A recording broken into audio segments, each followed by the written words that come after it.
제21대 대한민국 대통령을 선출하는 재외선거가 지난 주말까지 각 지역에 마련된 투표소에서 이어졌습니다. 중앙선거관리위원회는 이번 선거 참여율이 재외선거가 시작된 지난 2012년 이후 가장 높은 것으로 집계됐다고 밝혔습니다. 여론조사 공표 금지를 앞두고 KBS가 실시한 마지막 여론조사에서 이재명 후보가 45%로 선두를 유지했습니다. 미국 트럼프 행정부가 전 세계 미국 공관에 유학생 비자 인터뷰를 일시 중단하라는 지시를 내렸습니다. 트럼프 행정부가 불법 체류자들에게 벌금을 부과하며 자진 출국을 압박하고 있습니다. 메모리얼데이 연휴 기간 LA 다운타운에서 벌어진 난동에 대해 캐런 베스 LA 시장이 강력한 조치를 요구하고 나섰습니다. 매일 아침 마리아, 샘, 알렉스, 에이미는 단지 비즈니스를 하는 게 아닙니다. 꿈을 만들어가고 있죠. CBB는 각 비즈니스의 이야기를 알고 고객 한 분 한 분께 꼭 맞는 솔루션을 제공합니다. 저희가 만드는 것은 단지 금융거래 관계가 아닙니다. 고객 한 분 한 분과의 파트너십입니다. CBB and me. CBB and me. CBB and me. CBB뱅크, 고객 한 분 한 분을 위한 금융 파트너십을 만듭니다. 메디케어는 매년 건강보험을 5점 만점으로 평가합니다. 2025년 에스티바 헬스는 캘리포니아에서 4점 이상 받은 우수한 건강보험 중 하나입니다. 에스티바 헬스 가입하셔서 많은 혜택을 누리세요. 자세한 내용은 지금 바로 1888-688-8584로 전화주세요.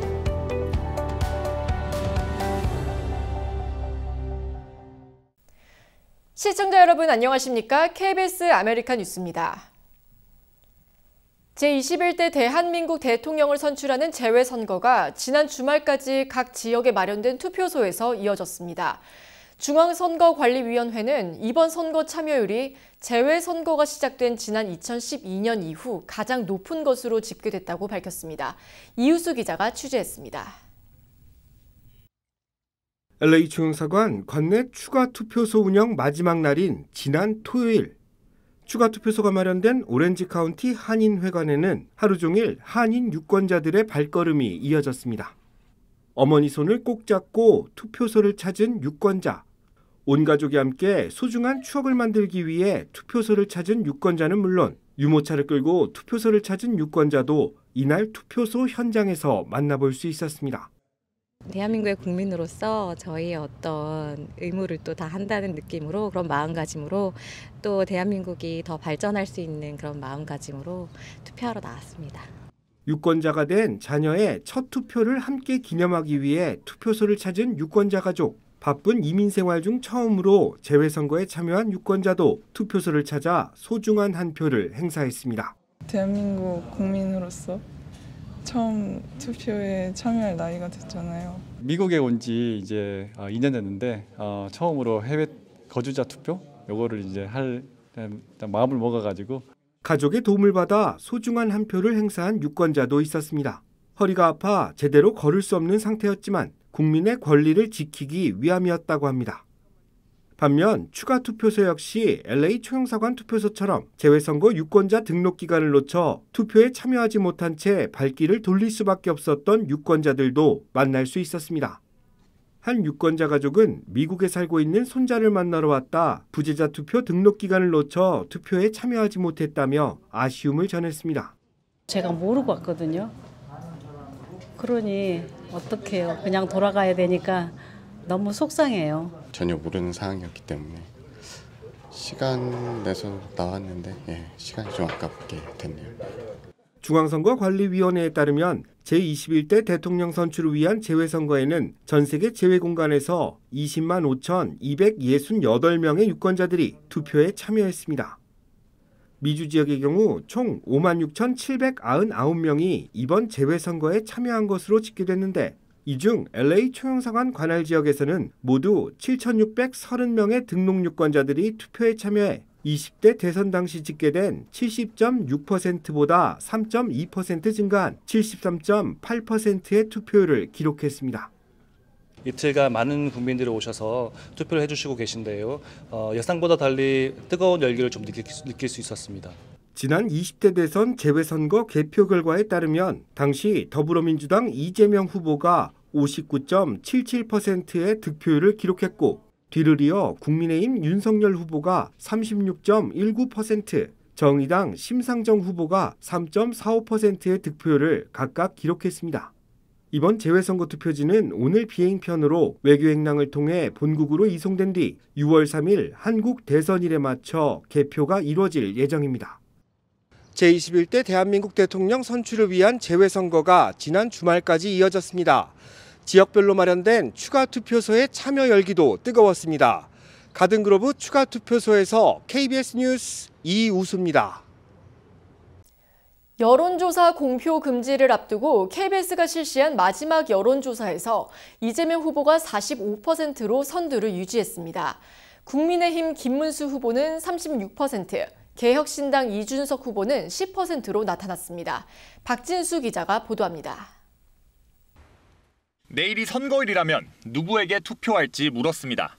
이재명 후보 45%, 김문수 후보 36%, 이준석 후보는 10%였습니다. 나머지 후보는 모두 1% 이하였고 없음, 무응답은 8%였습니다.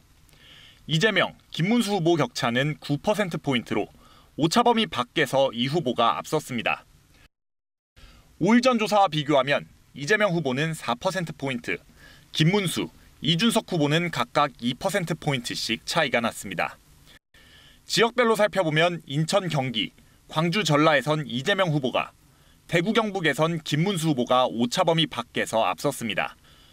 서울에선 이재명 41, 김문수 40%, 대전, 세종, 충청은 41대 38%, 부산, 울산, 경남 36대 43%로 오차범위 내였습니다. 5일 전 조사와 비교하면 서울과 대전, 세종, 충청이 오차범위 내로 좁혀졌고 대구, 경북은 격차가 벌어졌습니다. 이번 대선에 대한 인식은 어떨까?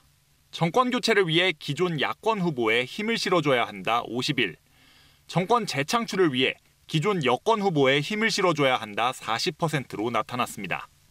정당 지지도는 더불어민주당 39, 국민의힘 34, 개혁신당 8%로 나타났습니다.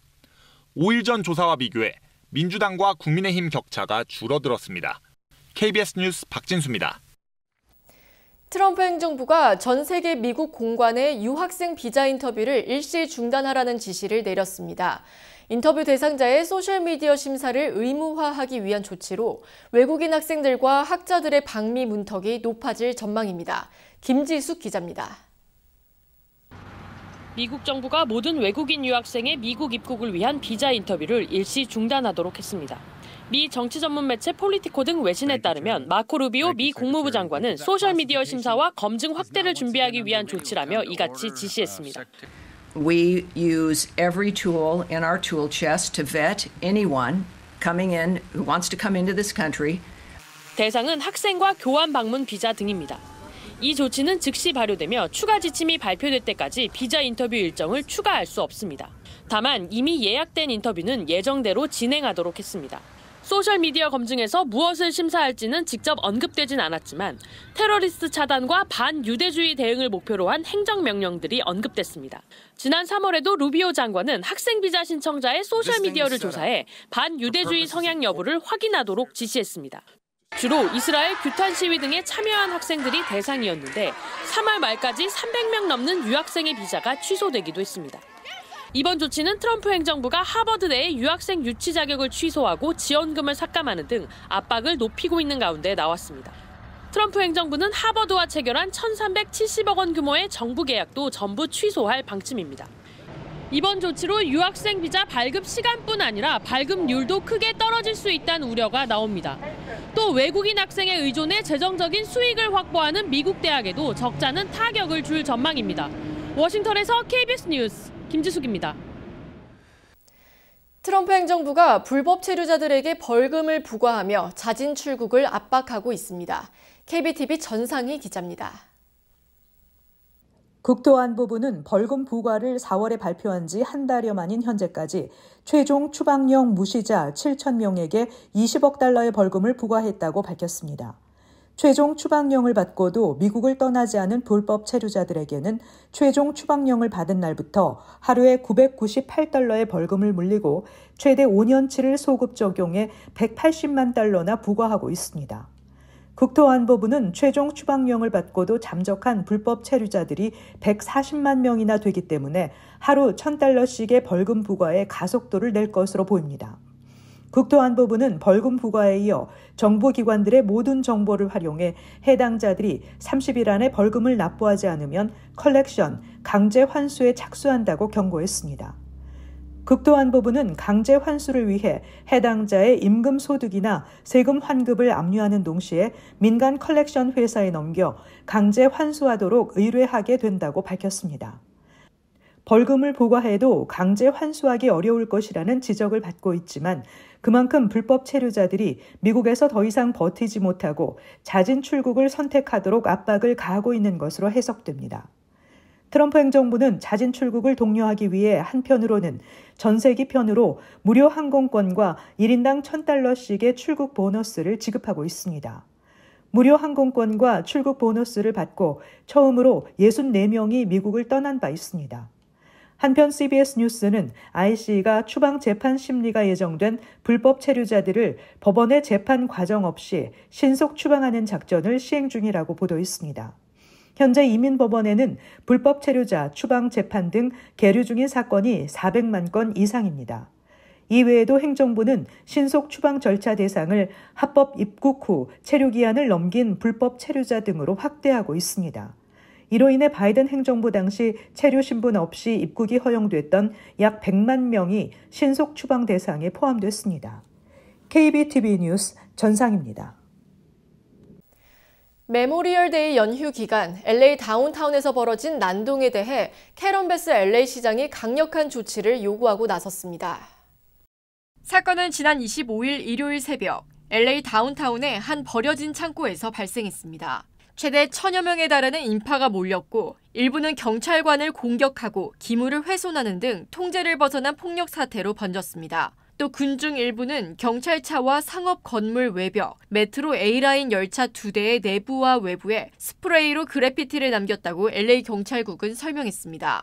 경찰은 이들에게 수차례 해산 경고를 내렸지만 결국 진압 장비를 착용한 채 고무탄을 발사하며 군중을 해산시켰습니다. 이 과정에서 한 명의 경찰관이 병에 얼굴을 맞아 치료를 받은 것으로 전해졌습니다. 베스 시장은 당시 상황은 완전히 아수라장이었고 모두가 이성을 잃은 채 폭주했다며 이러한 행동은 어떤 상황에서도 절대 용납될 수 없으며 법의 최대한 범위 내에서 반드시 책임지게 할 것이라고 밝혔습니다. 아직까지 구체적 피해 규모는 밝혀지지 않았으며 경찰은 사건 현장의 주변 카메라 등을 분석하며 수사를 진행 중에 있습니다. 한편 메모리얼 데이 연휴를 끝낸 뉴욕 주식시장은 급등했습니다. 관세 전쟁이 진정 기미를 보이자 주가가 오른 건데 관세로 인한 부정적인 영향은 곳곳에서 나타나고 있습니다. 박일중 기자입니다. 나스닥과 S&P 500 지수가 2% 넘게 오르는 등 뉴욕 주식시장 3대 지수가 모두 상승했습니다. 지난주 금요일 거래에선 트럼프 대통령의 EU에 대한 50% 관세 부과 방침에 동반 하락한 바 있습니다. 하지만 미국의 현충일을 포함한 연휴 사이 트럼프 대통령이 이를 7월 초까지 유예하기로 하면서 오름세를 보인 겁니다. 역시 관세 전쟁 완화에 대한 기대로 소비자 심리도 큰 폭으로 상승했습니다. 미 경제조사단체 컨퍼런스 보드는 5월 소비자 심리 지수가 지난해 12월부터의 5달 연속 하락세를 멈추고 기준선인 100에 바짝 다가섰다고 밝혔습니다. 이번 조사 기간엔 미중 간의 관세 협상이 포함되어 있습니다. 하지만 일부 분야에선 관세 전쟁에 부정적 영향이 나타납니다. 미국 여행관광청은 지난 3월 미국을 찾은 외국인 수가 지난해와 비교해 10% 이상 줄었다고 밝혔습니다. 관세 영향을 많이 받는 국가를 중심으로 미국으로의 여행이 줄었고 미국 내 여행객이 쓰는 돈도 줄었다는 게 호텔 예약 중개업체의 설명입니다. 또 기업들이 새로운 고용이나 투자를 망설이고 있다는 전망도 있습니다. I've been describing this as driving through fog. It's just very hard to drive when it's really foggy, and businesses are afraid to accelerate because they don't know what's around the next curve. 트럼프 대통령의 상호관세 유예 기간 90일 가운데 절반이 지났습니다. 하지만 불확실성은 여전한 모습입니다. 뉴욕에서 KBS 뉴스 박일중입니다. 트럼프 대통령의 관세 정책 여파에 주요 기업들은 줄줄이 가격 인상에 나서고 있습니다. 월마트, 나이키, 베스트바이 등 대형 브랜드들은 관세 부담을 소비자에게 전가하는 방식으로 대응에 나섰습니다. 월마트는 코스타리카산 바나나의 경우 파운드당 50센트에서 54센트로 인상했고, 중국산 유아용 카시트는 350달러에서 약 100달러 추가 인상 가능성을 시사했습니다. 바비 인형 제조사인 마텔은 5월 초 일부 장난감 가격 인상을 공식화했습니다. 중국이 전체 장난감 생산의 40%를 차지하고 있어 관세 인상이 실질적 부담이 될 수밖에 없다는 입장입니다. 베스트바이, 닌텐도 등 전자제품 가격도 관세 인상분이 소비자 가격으로 전가될 가능성이 크다고 경고했습니다. 중국계 온라인 플랫폼 테무와 쉬인도 지난달부터 가격을 인상한다고 발표한 바 있습니다. 나이키와 아디다스 등 의류 브랜드도 가격 인상을 예고했습니다. 100에서 150달러 가격대의 운동화 등 신발 가격은 5달러 인상되며 150달러가 넘는 신발 가격은 10달러 정도 오를 것으로 ABC 뉴스는 전망했습니다. 지한파 정치인이자 한국전쟁 참전 용사 출신인 찰스 랭글 전 연방 하원 의원이 어제 별세했습니다. 향년 94세로 별세한 랭글 전 의원은 뉴욕 맨해튼의 할렘에서 태어나 1970년 뉴욕에서 연방 하원으로 당선됐습니다. 그 후 2017년 1월 은퇴할 때까지 랭글 전 의원은 46년간 의사당을 지켰습니다. 한국전쟁 초기 미 2보 병사단 소속으로 참전해 중국군 공격에 부상까지 당했던 고인은 전쟁이 반복되지 않도록 한반도 평화 통일 공동 결의안, 이산가족 상봉 촉구 결의안, 한국전쟁 종전 결의안 등을 발의하는 등 한국과 관련한 의정 활동을 펼쳤습니다. 또 지난 2003년에는 지한파 의원 모임인 코리아 코커스 창설을 주도하며 초대 의장을 맡았습니다. 이 밖에 지난 1977년엔 같은 민주당 소속이었던 지미 카터 당시 대통령의 주한미군 철수 계획에 강력히 반대하기도 했습니다. 또 자유무역협정 FTA에 대체로 비판적인 민주당 소속 의원이었음에도 한미 FTA를 앞장서서 지지해 체결에 기여했습니다. 한편 더불어민주당 이재명 대선 후보와 국민의힘 김문수 대선 후보는 오늘 미국의 대표적 지한파 정치인 찰스 랭글 전 미국 하원 의원의 별세에 애도를 표하며 대한민국의 아픔을 같이 나누고 통일의 꿈도 함께 꿔준 소중한 동반자였다며 입을 모았습니다.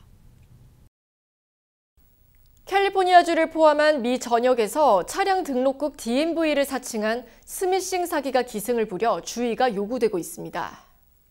스팸 차단 전문 업체 로보킬러에 따르면 지난 4월 한 달 동안 전국적으로 전송된 자동 스팸 메시지는 192억 건에 달하는 것으로 나타났습니다. 사칭 메시지 내용 대부분은 통행료 미납, 차량 규정 위반에 따른 벌금 부과, 계좌 확인 등입니다. 이 과정에서 운전면허 번호와 소셜 시큐리티 번호, 개인 금융정보 등을 제공하게 되면서 피해로 이어진다는 것이 전문가들의 분석입니다. 보안 전문가들은 출처가 불분명한 문자 메시지의 링크는 절대 클릭하지 말고 개인정보를 요청하면 발신처를 공식 웹사이트에서 재확인해야 한다고 조언했습니다. 또 통행료와 벌금 미납 등 DMV를 사칭한 문자 메시지를 받았을 땐 직접 DMV 홈페이지에 접속해 실제 미납 요금이 존재하는지 확인해야 한다고 설명했습니다.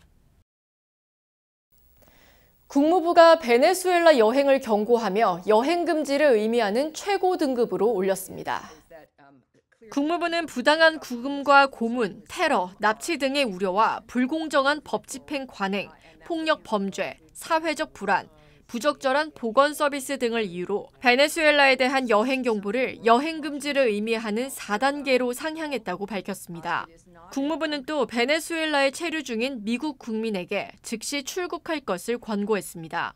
이와 함께 국무부는 테러와 관련한 위험이 있다며 이탈리아에 대한 여행 경보를 여행 시 더 많은 주의를 기울일 것을 요구하는 여행 경보 2단계로 상향했습니다. 이탈리아뿐 아니라 유럽 국가 중 미국인들이 상대적으로 많이 찾는 독일, 프랑스, 스페인 등도 여행경보 2단계로 분류돼 있습니다. 국무부 여행경보의 최고 단계는 4단계인 여행금지고 그 바로 아래 3단계가 여행재고입니다. 5월 아태문화유산의 달을 맞아 캘리포니아 쿠퍼티노에서 다문화 축제가 열렸습니다. 지난 5월 24일 캘리포니아주 쿠퍼티노시 도서관 광장에서 열린 제4회 AAPI 다문화 축제는 지역사회의 아시아계 커뮤니티의 풍부한 문화유산을 기념하기 위해 마련됐습니다. 이번 축제에는 한국 전통 무용 공연으로 북춤과 실크 부채춤 등이 선보여져 참석자들에게 큰 박수와 찬사를 받았습니다. 이 밖에 한국 이름 써주기, 공기놀이 등 다양한 프로그램도 마련됐습니다. 또 행사에 참여한 김현주 교육위원은 학생과 학부모들의 소통을 강조했고 최미영 한국학교 총연합 회장은 한국 문화를 알리는 데 앞장섰습니다. 행사에는 여러 인종이 방문해 다양한 문화를 이해하는 시간이 됐습니다.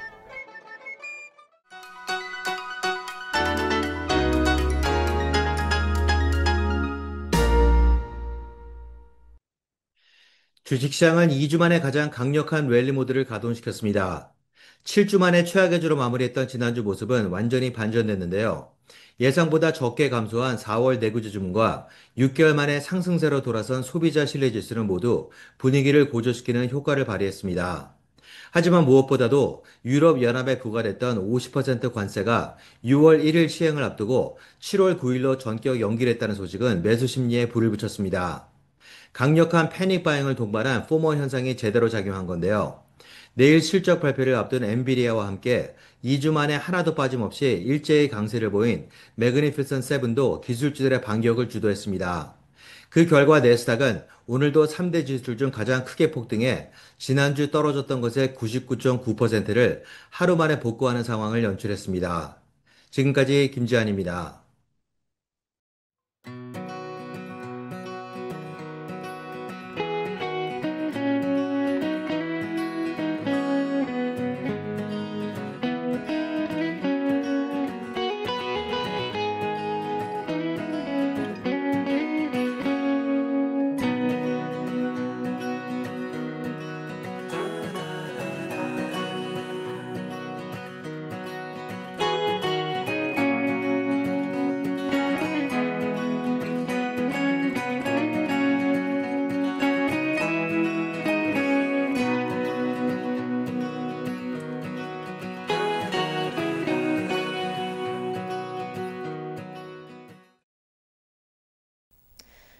KBS 아메리카 뉴스 오늘 소식은 여기까지입니다. 시청해주신 여러분 고맙습니다.